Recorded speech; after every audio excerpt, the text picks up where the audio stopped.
2/3 of Americans say it's not worth fighting. So? So you don't care what the American people think? No, I think you cannot be blown off course by the fluctuations in the public opinion polls.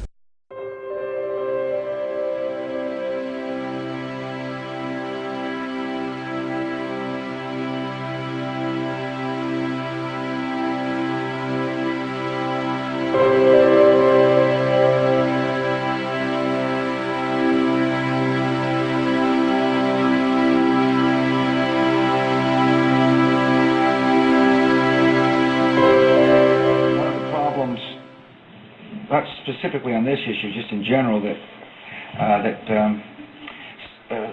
put it this way, money trumps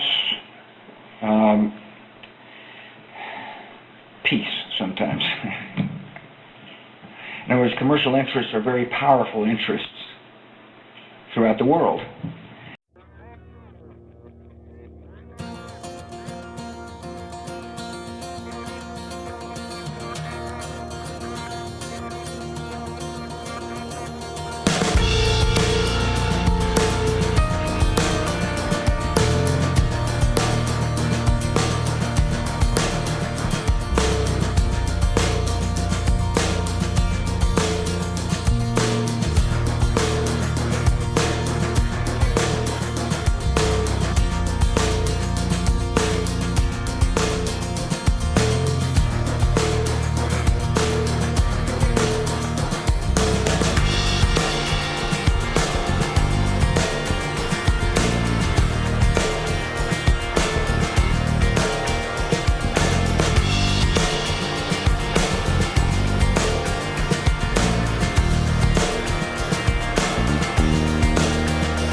There has, in fact, been fundamental change and transformation and improvement for the better. That's a huge accomplishment.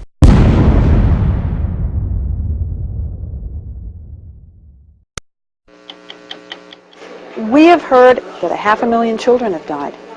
I mean, that's more children than died in Hiroshima. And you know, is the price worth it? I think this is a very hard choice, but we think the price is worth it.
I'm Ron Paul. I'm a congressman from Texas, serving in my 10th term. I am the champion of the Constitution. We now promote preemptive war. I do not believe that's part of the American tradition. We in the past have always declared war in the defense of our liberties or go to aid somebody, but now we have accepted the principle of preemptive war. We have rejected the just war theory of Christianity. And now, tonight, we hear that we're not even willing to remove from the table a preemptive nuclear strike against the country that has done no harm to us directly and is no threat to our national security. I mean, we have to come to our senses about this issue of war and preemption and go back to traditions and our Constitution and defend our liberties and defend our rights, but not to think that we can change the world by force of arms. They don't want our troops on the Arabian Peninsula. We have no need for our national security to have troops on the Arabian Peninsula. And going into Iraq and Afghanistan and threatening Iran is the worst thing we can do for our national security. I am less safe. The American people are less safe for this. It's the policy that is wrong. Tactical movements and shifting troops around and taking in 30 more and reducing by 5, totally irrelevant.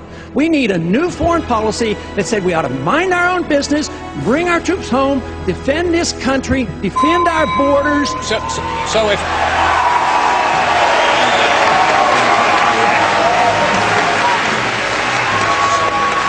So, Congressman Paul, and I'd like you to take 30 seconds to answer this. You're basically saying that we should take our marching orders from Al-Qaeda. If they want us off the Arabian Peninsula, we should leave? No!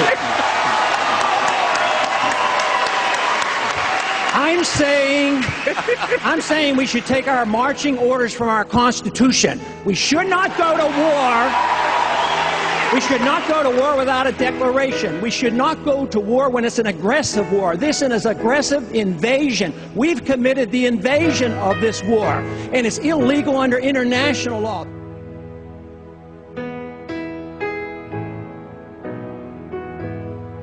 Don't let anybody make you think that God chose America as his divine messianic force to be a sort of policeman of the whole world.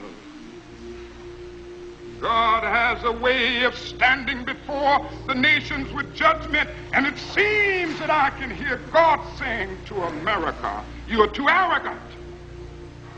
If you don't change your ways, I will rise up and break the backbone of your power, and I'll place it in the hands of a nation that doesn't even know my name. Be still and know that I'm God. The promises of the Great Society have been shot down on the battlefield of Vietnam, making the poor, white and Negro, bear the heaviest burdens both at the front and at home. Though the civil rights leaders, for various reasons, refuse or can't take a stand or have to go along with the administration, that's their business. But I'm afraid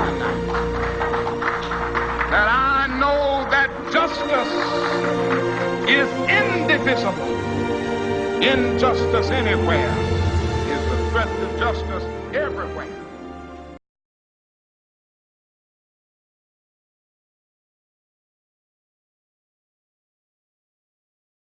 Violence is not the answer. You don't teach the democratic way by shoving an M16 down somebody's throat.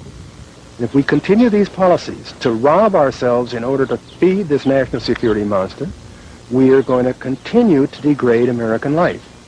We're only talking about subverting the Constitution, that's all.